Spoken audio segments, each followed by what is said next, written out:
Bapa kepada seorang remaja lelaki berusia 14 tahun yang kini dalam tahanan polis kerana didakwa membunuh seorang pelajar lain di sebuah sekolah di Bandar Utama Petaling Jaya pada 14 Oktober semalam berkata hatinya remuk dengan perbuatan anaknya itu.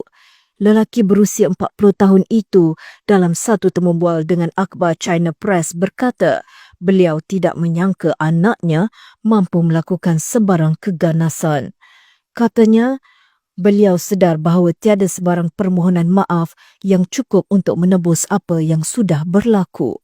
Polis malam mengesahkan seorang pelajar perempuan berusia 16 tahun di sebuah sekolah menengah di Bandar Utama ditikam hingga mati oleh rakan sekolah lelakinya. Mengimbas kembali sebelum kejadian, bapa pelajar lelaki terbabit berkata hari itu bermula seperti biasa apabila dia menghantar anaknya ke sekolah pada sebelah pagi. Katanya anaknya tidak menunjukkan sebarang tanda-tanda perlakuan yang luar biasa selain tidak pernah memaklumkan mengenai mangsa yang juga seorang pelajar perempuan berusia 16 tahun kepadanya sebelum ini.